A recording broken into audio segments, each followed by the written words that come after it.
بەڕێزان بەردەوامین گفتوگۆ دەکەین لەبارەی پەیوەندەکانی هەرێمی کوردستان و بەغدا پەیوەندەکانی کورد لە چوارچێوەی دەوڵەتی عێراقدا بەکوێ دەگا. دواتر کەمێک باز لە پشتیوانەکان دەکەین بۆ دەوڵەتی فەڵەستین و پرسیارەوە دەکەین ئەی کورد بۆ دەوڵەتی نییە. ئایا کورد ئێستا کاتێکی گونجاو بۆی هەنگاوی لەم شێوازە بنێ یاخودنا؟ گفتوگۆی ئەم پرس و باساناکەین بەگشتی لەگەڵ بەڕێز مامۆستا بوبەکر کاروانی سیاسەتمەدار ڕاستەوخۆ لەگەڵمانە. مامۆستا سڵاوت لێ بێم، کاتت باش، سپاس دەکەم، سپاس بۆ بەشداریکردنت لەگەڵمان. مامۆستا با لە عێراقەوە دەست پێ بکەین، لە هەرێمی کوردستانەوە دەست پێ بکەین. پەیوەندیەکانی کورد و دەوڵەتی عێراق ینی بەگشتی باز دەکەین، شیعە و سوننە چۆن دەبینی؟ ئێستا دوایی دواکەوتنی موچە بۆ ماوەی 80 ڕۆژ و پێدانی یەک موچە وەکو خێر و سەدەقە بە کورد، ئەوە دیسانەوە با بڵێن ئاواز و نەغمەی هەڕەشە و گوڕەشە دەبیستینەوە لە یەکتر. یعنی تۆ چی لەمە دەخوێنیتەوە؟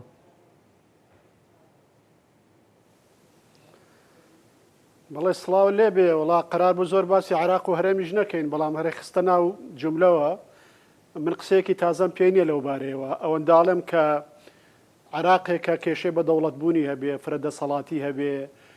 و ئێمە زیاد لە دەسەڵاتێکمان هەبێ لە چوارچەوەی عێراقا و هەرێمێکی کوردستانی نایەگرتومان هەبێ و بێ استراتیژی هاوبەشمان هەبێ و ناکۆکی و گەندەڵی تا ڕادەیەکی زۆر عەزیەتی هەبێ و دەستێوەردانێکی هەرێمایەتیشمان هەبێ و ڕۆژهەڵاتی ناوەڕاستی لە بەردەم سەرپێچێکی مێژووی هەبێ. بێگومان هەموو ئەوانە ژان و ژوارەکانی پەیوەندیەکان زۆرترەکە. دەستورێکیشمان هەیە، بەڵام ئەو دەستورە لەبەرەوەی لە ژێرخانێکی بەهێزینێ لە عێراقا ناتوانێت ببێ بە چوارچەوەیەک بۆ داڕشتنی پەیوەندیەکان.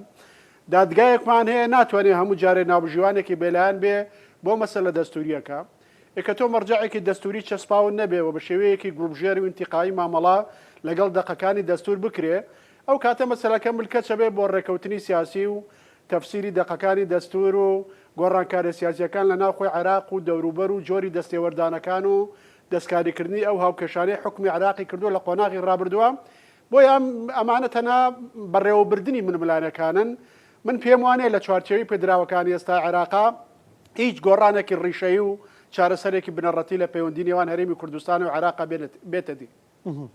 باش، ینی مامۆستا بەم ڕوانینەی تۆ بێ ئێمە هەروە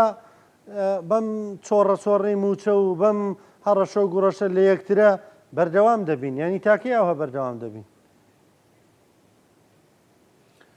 وڵایەوە لە 2014 مەسەلەکە بەم جۆرە بە ئاستی جیاواسەیە. بە قەنەعەتی من تا عێراق بەم جۆرە ئێستا بێ، تا ئەم هاوکێشانە ئێستا حاکمە لەسەر عێراقا، تا هەرێمی کوردستان بەم جۆرە لە ناو خۆیان هەرێمێکی یەکگرتوونە بێ، تا ئاستی گەندەڵی و ناکۆکەکان لەسەر ئاستی پێکاتەکان و پێکاتەکان لەگەڵ یەکترە و عێراق لەگەڵ ناوخۆیە بەم جۆرە بێ، بەم جۆرە بێ. بەڵام من پێم وایە عێراق ئاسان نییە بەم جۆرە ئێستا بمێنێتەوە. ئاڵوگۆڕ لە هاوکێشەکان و سروشتی دەسەڵات ڕووەدا بەو جۆرە کە دۆخێکی نوێ لە عێراقا دێتەکایەوە. من نازانم چەند ڕنگ دانەوەی ئەبێ لەسەر دەستورە، بەڵام لە ئەوە ئەبێ بە خاڵێک بۆ ئەوەی جارێکتر پێناسەی پەیوەندیەکانی نێوانمان بکەینەوە و ئاخۆ بزانین ئاسوویەکی نوێ دێتە پێشەوە بۆ ئەوەی کە پەیوەندێکی سەقامگیرتر لێک تێگەیشتوانەتر و چوارچێوەیەک بۆ چارەسەرکردنی کێشەکانمان، کێشەی خاک و کێشەی موچە و کێشەی اعتیبار و کێشەی سەروەت و زۆر کێشەی تر کە هەمووی دەقی دەستور یا بە شێوەیەکی پلاستیکی و گشتی چارەسەری کردوون یا گەر چارەسەری کردبن بەهۆی لاسەنگی هاوکێشە بە زیانی هەرێمی کوردستان لە ناوەڕۆکی خۆی بەتاڵ کراوەتەوە. مامۆستا عێراق بەم شێوازە نامێنێتەوە بە بڕای من، ینی عێراق چی لێ دێت؟ بەرەو کوێ دەڕوات؟ اینجا ئەو گۆڕانکاریە چیە لە عێراقدا ڕوو دەدات بەڕوانینی تۆ؟ عێراق مانێ و نەمانەوێت بەشەکە لە چوارچەوەی بەرەی بەرەنگاری ناوچەکە کە کۆماری ئیسلامی ئێران لە قۆناغی ڕابردووە ڕابەرایەتی کردووە. عێراق زیاتر لە 60 گروپی چەکداری تایە لە دەرەوەی شەرعیەتی دەوڵەت یا بەڕواڵەت لە چوارچەوەی شەرعیەتی دەوڵەتە. لەم ڕۆژانە ئێمە شایەتی ئیشکردنی لەسەر پەسەندکردنی یاسایە کە حەشتی شەعبیە کاتە، یعنی دەسەڵاتێکی هاوتا بۆ وەزارەتی بەرگری لە عێراقا و هێرشەکانی سەر بیرەنەوتەکانی کوردستانیش و تێپەڕاندنی هەوڵی تێپەڕاندنی ئەو یاسایش بە قەنەعەتی من تاکتیکی ئەوانن کە هەژمونیان لە عێراق هەیە و ئامادەکردن و زمینە سازیە بۆ عێراق بۆی ببێ بە بەشە لە حەڵقەی کۆتایی ئەو شەڕەی کە لە ناوچەکەیە چاوەڕێکرێ ڕووبا لە نێوان ئیسرائیل و کۆماری ئیسلامی ئێرانە بۆیە ئەمە ئەم پێکاتەی ئێستا کە پێکاتەی دوای 2023 و پێکاتی هەژمونی کۆماری ئیسلامی ئێران و ململانەی لەگەڵ ئەمریکیەکان و گەندەڵی و میلیشیا و پیادەنەکردنی دەستور و شەڕی پێکاتەکان و دەرکەوتەکانی داعش و زۆر شتی ترا بەم جۆرە نامێنێتەوە ئەو کاتە چی لێ دێ ئەوە پرسێکی ترە تۆ ناتوانێت بە تەواوەتی ئاسۆکانی ئەو سەری ببینی ئەو کاتە دۆخێکی نوێ دێتە پێشەوە وەکوتم ئایا چەند ڕنگدانەوەی لەسەر دەستورە بێت سیستەمە گۆڕێ عێراق زۆر پێویستی بە گۆڕینی سیستم نییە ئەگەرچی هەندێک ڕەنگە بیانەوێت سیستەمە پەرلەمانەکەی بکەن بە سیستمی سەرۆکاتی بەڵام پێویستی یا بڵین وا بیرەکەنەوە ئەوانی کە سەرپشتی گۆڕانەکەن لە عێراق لە ناوەندە خۆرئاواییەکان و ئیسرائیلەکان و ئەو ناوەندانی هەرێماتیش کە هاو بۆ چوونن لەگەڵەوان کە پێویستە نخبەی عێراق کە پێویستە پەیوەندی سیاسیەکان و ئەو هاوکێشانەی کە چوارچێوەن بۆ دروستکردنی بڕیاری عێراق و پەیوەندی نێوان پێکاتەکان و لە ناو پێکاتەکان هێزەکان و ئەو دۆخی لە عێراق هەیە و پەیوەندی عێراق بە دەوروبەرەکەیەوە گۆڕان لە ئەو نخبە لەو پەیوەندیانە و لە ئەو فەزایە و لە ئەو هاوکێشە هێزانە دروستکەنەوە بۆیە جارێکتر عێراق لە بەردەم پێناسەکردنی کی نوێی خۆی ئەبێ وەک ڕۆڵی وەزیفی وەک پەیوەندی پێکاتەکان وەک پەیوەندی هێزەکان لە ناو پێکاتەکانیش باشە مامۆستا عێراق ئێستا سەرۆکوەزیرانی کیە ینی وا دەبیندرێ ئەگەر لە ڕووکەشیشدا بێ یعنی ئەوە نییە یەکلا بوو بێتەوە بۆ بەرەی کە تۆ ناو نابەرەی بەرگری بەرەی مقاومە ئەو بەرە ئێرانێکە بە وازەحتر قسە بکەین یعنی وا پێدەچێ هاوسەنگی ڕاگرتە بێ ئەمە دەزانین کە ئەو جەنگ واڵۆزیی کە لە سووریا ڕوویدا یەکسەر وتیان بەرەو عێراقیش دێ ئەمە دەگوازێتەوە بۆ عێراقیش بەڵام سەرۆکوەزیرانەکەی توانی عێراق بپارێزێت تا ڕادەیەک و وا پێدەچێ پێیەکی لە نێو ماڵی ئەمریکیەکان بێ پێیەکیشی لە ئێران بێ یعنی دەیەوێن باڵام پێ وایە دەتوانێن باڵانسا هەروە بە بەردەوامی ڕای بگرێ نا بە بڕای منەوەی کە عێراقی پارێز لە قۆناغی ڕابردووە بێگومان ناڵم ڕۆڵی سەرۆکوەزیران هیچ نەبووە ڕۆڵی وەزیری دەرەوە دیبلۆماسیەتی عێراقی هیچ نەبووە بەڵام چەند شتێکی تر بووە پێش هەموو شتی ئەمریکەکان عێراقیان پارێزتووە لەبەرەوەی لە چوارچێوەی ڕێککەوتنەکە پەیوەندیان بە عێراقەوە ڕێخستووە ئەگەر ئەمریکەکان نەبوونایە ئیسرائیلەکان دەمێک بوو پەلاماری عێراقیان دابوو دووەمیان خودی ئێرانیەکان نایانویست لە قۆناغی ڕابردووە عێراق ببێ بە بەشێک لە جەنگ و توانە عێراقیەکان بکرێن بە ئامانج لەلایەن ئیسرائیل و هاوپەیمانەکانیەوە لەوەرەوە پیانوا بوو بەو جۆرە بەرژەوەندی ئەوان نییە سێمیان هەندێک خاڵی مێژووی و سەرپێکی مێژوویش دێتە پێشەوە تۆ ناتوانانی ئەمیش ڕاگری و ئەویش ڕاگری پێویستی بە یەکلایکردنەوەی هەڵوێستە بێ ئەو کاتە هەڵوێست بە هەر لایەکە یەکلایکەیتەوە لە دۆخی عێراقا ناوخۆی عێراق کەرتە بێ ئەمە جگە لەوەی کە بڕیاری شەڕ و ئاشتی لەگەڵ ئیسرائیلە بەدەست حکوومەتی عێراق نییە بیرمان نەچەکە ئیسرائیلەکان لە کاتی شەڕی 12 ڕۆژەکە لەگەڵ ئێرانە هەڕەشان لە عێراق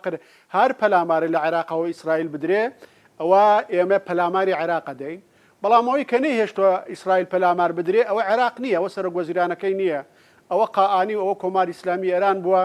و ئەوە گروپانە بوون کە لە چوارچێوەی ئایدۆلۆژیا و پرۆژەی شیعی ڕۆژهەڵاتی ناوەڕاستە بوون کە بە بەرژەوەندیان نەزانیوە لەو چوارچێوەیە ببن بە بەشە لە شەڕەکە لەبەرەوەی بیریان کردوتەوە لە ئایندەیە ئەم شەڕە حەڵقەی تریشێ بێ ڕەنگە ئەمما وەکو یەدێک بمێنێتەوە لە چوارچێوەیەکی استراتیژێکی نوێیە بەشداری شەڕەکە بکە باشە مامۆستا کەواتە چاوەڕێ و گۆڕانکاریان بین لە عێراقا ڕووبدا ئێمە وەکو کورد ئایا لەو گۆڕانکاریانەیە هیچمان بەردەکەوێ یان یایە گۆڕانکاریەکە ئێمە دەگرێتەوە یان گۆڕانکاریەکە عێراق دەگرێتەوە ئێمە لی مستەفید دەبین ینی قازانجی لێ دەکەین لانی کەم دەروێکی خێرمان لێ دەکرێتەوە نەهجێک دێتە سەر حکم کە کراوەتر مامەڵە لەگەڵ دۆزی کووردا بکە دۆزەکەمان تەنها لە چوارچێوەی ناردنی موچە و نەناردنیان نەبینێتەوە ئەمێنێتە ئەوەی جارە لەو سەرۆپێچەیە ئێمە چەند زەبرمان بەرەکەوێت یا بەرناکەوێت چەند هەوڵی پاکتاوکردن و عەزێتدانمانەدەن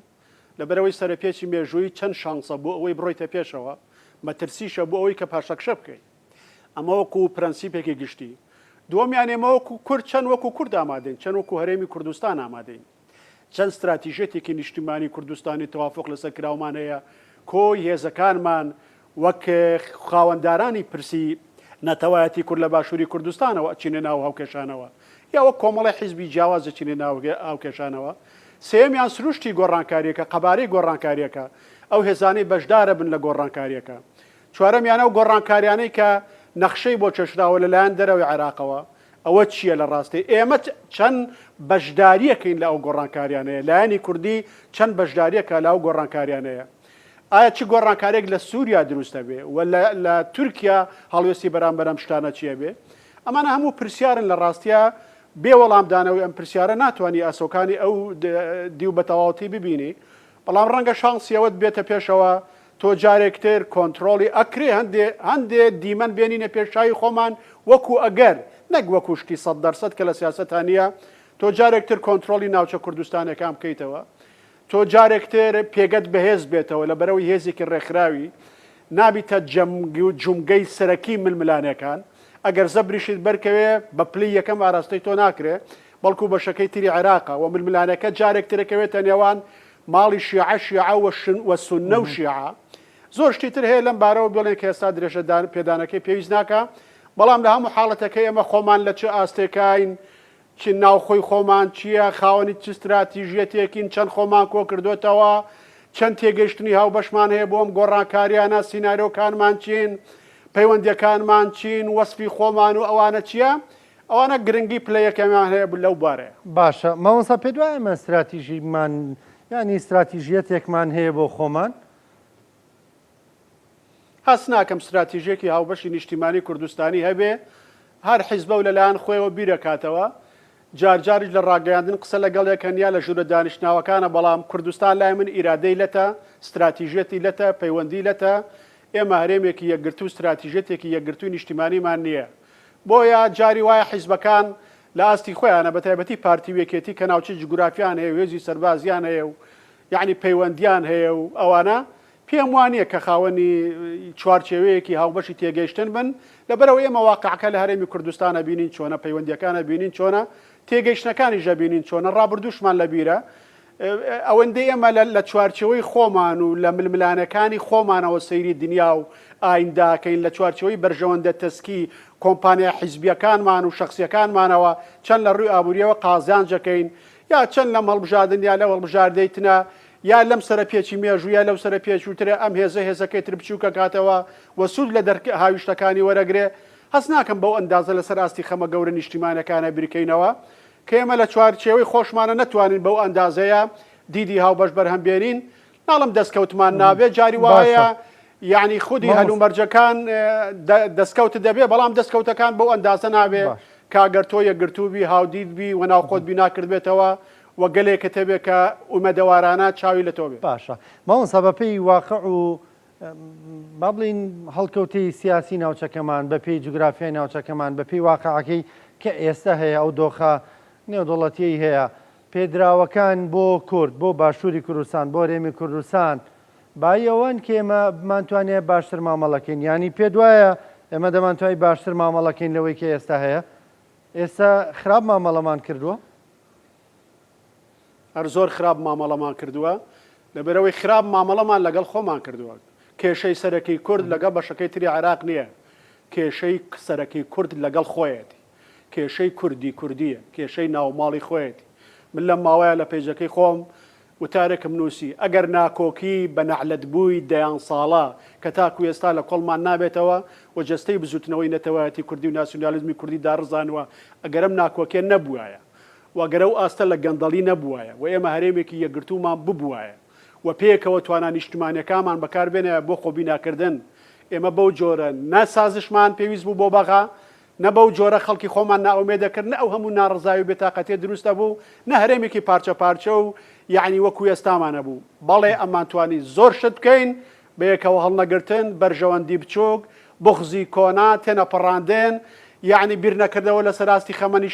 خەمە نیشتیمانەکان یا بیرکردنەوە و لاوازی ئیرادە بۆ ئەوەی بەرز بینەوە بۆ ئەو ئاستا ئەمە هەموو شتن چکم جاری وایە تۆ زانیاریت بە شتێ هەیە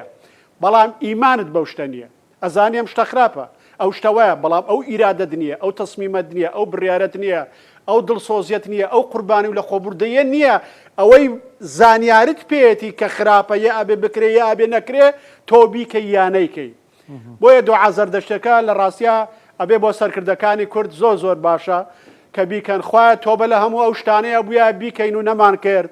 تۆبە لە هەموو ئەو شتانەی کردمانەوە بووە نەیکەین تۆبە لە هەموو ئەو قسانەی کردمانەوە بووە نەیکەین تۆبە لە هەموو ئەو قسانەی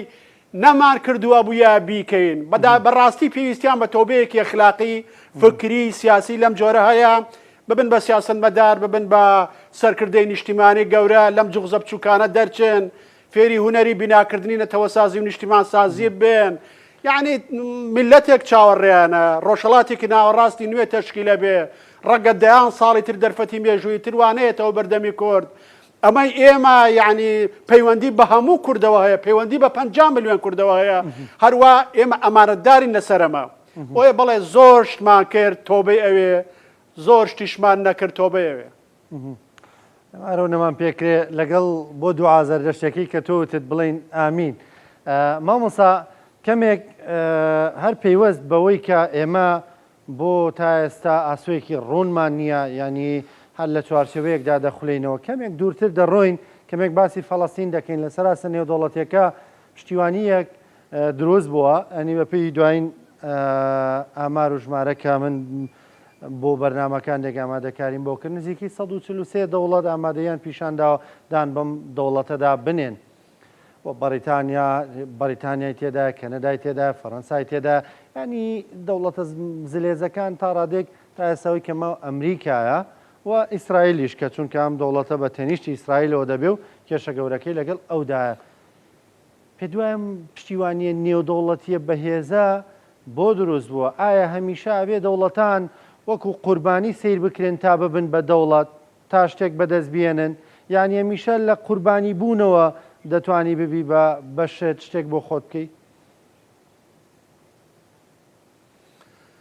یعنی مەرج نییە هەمیشە لە قوربانی بوونەوە بی پێش هەموو شتێتەوە گەر قوربانیش بووی خۆ مەرج نییە کە قوربانی بووی ئیتر تۆ هێز نەبی تۆ توانای بەرگریکردن لە خۆت نەبێت هەموو میلەتانێک کە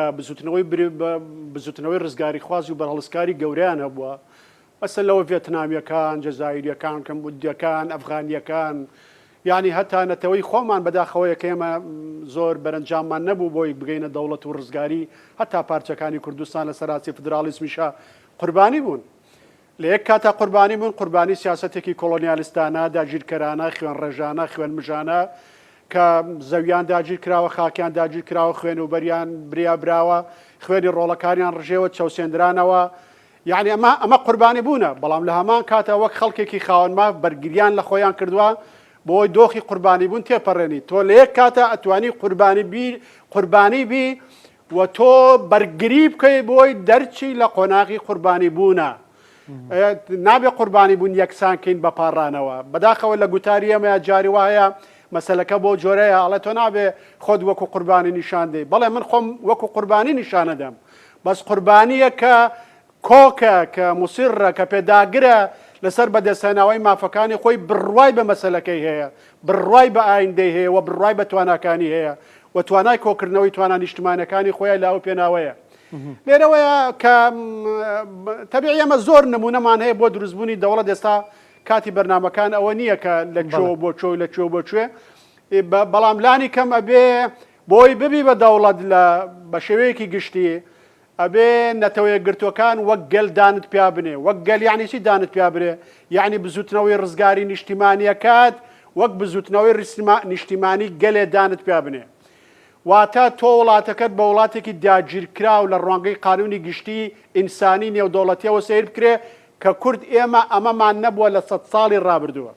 ئێمە کوردستان بە وڵاتێکی داگیرکراو سیر نەکراوە لەبەرەوەی کاتی عێراق و ئێران و سووریا و تورکیا دروست بوو ئیتر تەواو ئەمە لە چوارچێوەی یعنی ماندێتوەمانە چوونە دەرەوە و گوایل لە چوارچێوەی کۆمەڵی گەلانە ئەمە مافی چارەنووسیان دیاری کردووە و ئیتر تەواو لەژێر دەستی کۆڵەلەوزیان نەماوە لە کاتێکا چارەڕەنووشی ئێمە لێەوە دەستی پێکرد پێشمەرگە و هێزی پێشمەرگە و شۆڕشی ئێمەش هەرگیز بە هێزێکی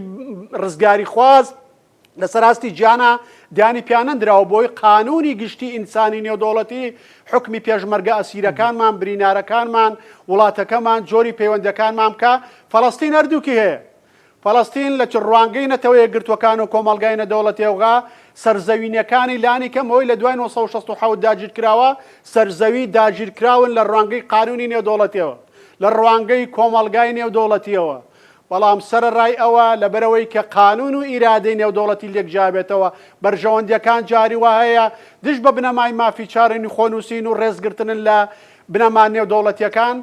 و لەبەرەوەی ئیسرائیل لەسەر و قانون و ڕێساکانی نێودەوڵەتی بۆ لە سەدەی ڕابردووە و تاکو ئێستاش بەو جۆرە مامەڵاکە چارەنووسی فەلەستینیەکان بەو جۆرە گەیشت بەداخەوە کە من پێم وایە شانسی بە دەوڵەتبوونیان زۆر کەمە ئەگەرچی ئێستا کێشەکان لەسەر پێچێکایە دوای 7 ئۆکتۆبەر مەسەلەی فەلەستین وەکو پێش 7 ئۆکتۆبەر نامێنێ یعنی شتەکان یەکلا بنەوە بەلای ئەوەیە پاکتاو بکرێ یا دەوڵەتی فەلەستینی دروستە بێ بەداخەوە من ئەگەری پاکتاو بوونەکە زۆرترە بینم ئەگەری پاکتاوکردنەکە زۆرترە بینم وەک لە ئەگەری دروستکردن و دامەزراندنی دەوڵەتی فەلەستین ماوەسایانی پاکتاوکردنێک بەبێ دەوڵەت چونکە هەندێک دەڵێن ئیسرائیل ڕەنگە ڕازی بێت لە ئایندەدا بە پاکتاوکردنیان بە دەرکردنیان بە تایبەت لە ناوچەی غەزە دوورخستنەوەیان بەڵام ئەو کاتە لە بەرامبەر ئەمەدا ئامادە بێدان بە دەوڵەتێکی بچووکی فەلەستین دابنێ بەڵام کۆنتترۆل کراو بێ تۆ ئەوەی دووەمیان دەبینی پاکتاوکردنی بێ دەوڵەت من پێم وایە کە ئیسرائیلەکان بڕیان بە دەوڵەتی فەلەستینی نییە ئەمەیان هەرگیز نەشاردۆتەوە لە ساڵی 1990 کە کاتێک گفتوگۆکانی نێوان بزوتنەوەی ڕزگاری خوازی فەلەستین و ئیسرائیلەکان دەستی پێکرد کاتێ لە ساڵی 1994 دەسەڵاتی فەلەستینی دروست بوو ڕێکەوتن نامە دروست بوو دانیان بە ئیسرائیلانە ینی قەرار بوو لە ماوەی 5 ساڵە گفتوگۆکانی قۆناغی کۆتایی دەست پێ بکە و دەوڵەتی فەلەستینی دروست ببێ مەسەلەی سنوور مەسەلەی ئاوەرەکان مەسەلەی ڕێوشۆنە ئەمنیەکان پەیوەندیەکانی فەلەستین بە دەوروبەرەوە دام و دەستگاکان هەموو یەکلای بێتەوە بەڵکو لە پێش ئەوەوە لە ساڵی 1970 کاتێ بزوتنەوەی ڕزگاری خوازی فەلەستین دانی ناوە ئیسرائیلە بە بنەمای دوو دەوڵەتیە وەلەو کاتێ 105 دەوڵەت دانیان نابە دەوڵەتی فەلەستینە بەڵام لەسەر زەوی واقع هیچ نەگۆڕا لەبەرەوەی پەیوەندیەکانی هێز یعنی مامەڵاکەوە ئیسرائیل ڕازی نەبوو پێم وایە ئیسرائیلەکان ئێستا بیری لێکەنەوە ئەم ناتەنیاهۆی ئێستا سەرۆکوەزیرانە لە ساڵی 1990 کتێبێکی نووسیوە بە ناوی پێگە لە نێوان نەتەوەکانە ئیسرائیل و جیهان لەوەیە باز لەواکە کە بە هیچ جۆرە استراتیژی دەوڵەتی فەلەستینی نابێت ڕێگا پێدراو بێ مەسەلەی گەڕانەوە بۆ سنوورەکانی 1970 وانە قودسی ڕۆژهەڵات ببێ بە پایتەختی فەلەستین قودس داری ناکرێ پێویستە ئێمە دەست لە کەناری خۆرئاوا بەرنەدەین ئەوە بەشێکە لە خاکی باو باپیران و دینی ئێمە و ناوی یەهود و سامەرایە هەر لەو کاتانەوە ئیشیان بۆ کردووە و من پێم وایە بەداخەوە کە ڕەنگە ئەم باسی و ڕوژانی باسی دەوڵەتی فەلەستینیا ئیسرائیلەکان مکوڕترکە بۆی زووتر یعنی کە کەناری خۆرئاوا بکەن بە بەشێ لە قەڵەمڕەوی دەوڵەتەکەی خۆیان واتە بەشێ لە غەزەش ئەو خەڵکە بەشێکی بکەنە دەرەوە ئەوەی ماشەوە وەکو هاوڵاتی پلە دوو پلەسێ لە چوارچەوەی ئیسرائیلە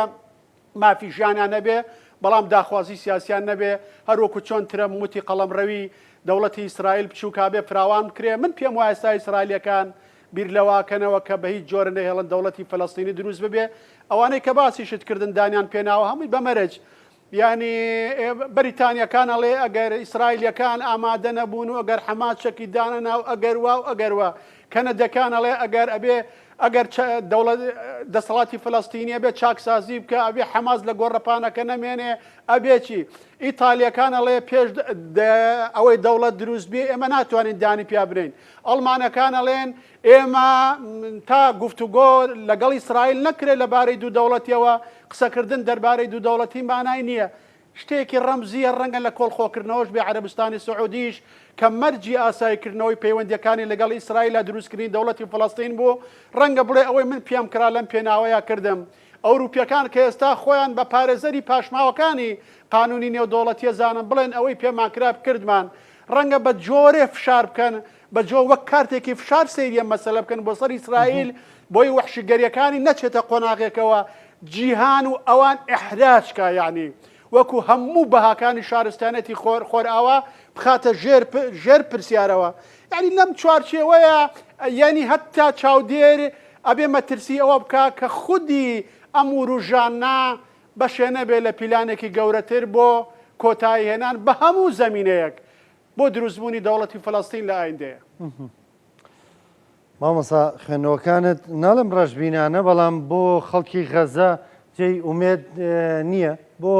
هەموو ئەوانش لەسەر راسی گیان ئەتڵسۆزیان لەگەڵ غەزەییەکانایە و لەگەڵ فەڵەستیندا هەیە. مامۆستا بەداخەوە ئێمە لە باشووری کوردستان هەمیشە کە شتێک ڕوودەدا لە جیانە دەبینێت دووبەرەوە لێرە ئێستا خەڵکی موسڵمان و هەر خێرخوا و ینی خێر بۆ غەزە کۆ دەکەنەوە لێرە ئێمە بووینەتە دووبەرەوە ئەوەی کە مەنی هەندێک دەڵێن نابێ بۆیان بنێرین و پێیان ناگا هەندێک دەڵێ دەبێ بۆیان بنێرین و ئەگەر خەساریش بە هەر دەبێ بینێرین گرنگ ئێمە هاوسۆز و هاو هەڵوێز بین لەگەڵیاندا بوعدە سیاسەکەشی تۆ دەیزانی وەکو نووسەرێک وەکو خوێندەوارێک خاوەن خەڵەمێک دەزانی کە چارەنووسی غەزەییەکان لەوێ وەکو تۆتت یا پاکتاوکردنە یا دەربەدەرکردنیانە یا ناچارکردنیانە بە برسێتی و بە تینێتی و بە ماڵوێرانی بمێننەوە لە ئایندەدا ئەگەر چارە نووسێکە بێەوە ئەوان لەوێ بمێننەوە. تۆ چۆن دەڕوانیت ئەوەی کە دروست بووە؟ هەڵبەتە من ئەمەی باسم کرد کاتێ تۆ بارودۆخی لەگە دەیتەوە کاتێ تۆ شرۆڤەی سیاسیەکەی نابێ حەز و ئومێد و ڕەشببوونی و گەشتبوونی و ئەم جۆرەشتانە بخەیتە چوارچێوەی قسەکانتانەوە. یەکی لە کێشەکانی شرۆڤە لە کوردستانە ئەوەیە کە حەز تێکەڵاوەکرێ ئایدۆلۆژیا تێکەڵاوەکرێ قەنەعەتی پێشخۆت تێکەڵاوەکرێ لە ڕاستیەوە پرۆسی خۆخڵەتان نە. من چۆن ڕووداوەکانە بینم چۆن لی تێبگەین پەیوەندی بە ئێمەوە چییە کاردانەوەی لەسەر ئێمەوە چییە لە ڕاستی ئەوە زۆر گرنگە کە تۆتەوێت لە دنیا تێبگەی کامە لە ئاستە فەلسفەکە تێگەیشتێکی ڕواڵەتگەرایی زاهیراتی ئەوەی کە فینۆمێنۆلۆژیە لە ئاستە فەلسفەکە لە ئاستە سیاسەکەشە بە جۆرێکتر مامەڵەی لەگەڵا ئەکرێ. ئەوەی پەیوەندی بە مەسەلەی غەزە و یارمەتیدان و ئەمانەوە هەیە. من بەش بە حاڵی خۆم لەسەریشم نووسی لە پەیجەکەمە هەست بە گەورەی یەکەم سوپاسی خواکەم خەڵکی کوردستان ئێستا لە دۆخێکی هاوشێوەی ئەنفالەکان و دۆخی ئێستای غەزەنین کە خەڵک خێریان پێ بکە کۆمەکیان بکە بەهانایە و بچێ ئەمان لە دۆخێکیان کۆمەکی خەڵکەکان من سوپاسی خواکەم و من پشتیوانی لە ئەم هاوکاریاناکەم لە ڕۆ ئینسانیەکەیەوە ئەمە گەورەیە بۆ ئێمە ئەمە بە بڕای من زۆر خزمەتەکە بە مەسەلەنەتەوەیەکەشمان لە قۆناغی داهاتوە ئەم مەسلەیە جایە لە مەسلەی حەماس لە مەسەلە سیاسیەکە لە چۆن مامەڵە لەگەر ڕۆ سیاسیەکەی مەسەلاکەی ئەوە حکوومەتی هەرێممان هەیە ئەوە سەرۆکاتی هەرێممان هەیە ئەوە حیزبە سیاسیەکانمان هەیە من پێم باشە ئەوەی سەرۆکاتی هەرێم کردوێتی بەسە مەریچنی ئێمە بەرژەوەندی تریشمان هەیە ڕەنگە بەرژەوەندیەکانمان لە قۆناغێکە لەگەڵ ئیسرائیلەکانمانە پێک بێتەوە لە ڕووی سیاسیەوە بۆیە نابێ بە ناوی کوردایەتیەوە نابێ بە ناوی نەتەوایەتیەوە دش بەو هەستە پاکە خێرخوازیەیە کە بین کە ئیسرائیلیەکان لە ناو تەل ئەبیبە ینی خۆپیشاندانەکان بۆ برسێتی خەڵکی غەزە دوێنێ سی کەسایەتی مەزنی ئیسرائیل داواکەن جیهان ئابلۆقە پسە پێنە بەسەر ئیسرائیلە لەبەرەو دۆخە ئینسانیە کارەساتبارەی کە لە غەزەیە هەیە ئەمە گەورەیە بۆ خەڵکی ئەمە بیریشمان نەچێ غەزە لە 130 بۆ 40 بەڕیشە کوردن یعنی لانی کەم 700,000 کەس لەوەی لە غەزەیە ئازارە چێژێ بەڕیشە کوردن ئەبێ ئەمەش لە ڕووی دەرونیەوە ئەمە لە ڕووی دەرونیەوە لە بیر خۆمان نەبێتەوە هەر هەستە ئیسلامیە ڕوتەکە و دینیەکەش نییە ئەم هەستە نەتەوایەتی ڕەگدا کوتراوە قوڵە نەبینراوەی ئینسانی کوردیشەیە کە هاوسۆزیەکەی چەند قا دەکاتەوە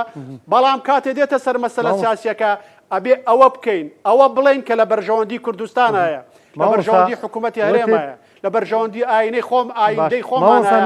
ئەم دابەشبوونە ناڕاستە ئێمە هەمومان لەم چوارچێوەیە بێ بیرکەینەوە کە بەرژەوەندی سیاسی خۆمان پێش هەموو بەرژەوەندیەکە وەک ئینسان و وەک مسلمان هاوسۆزی هەموو لێ قەوماوێکین و ئەمەش بەیانی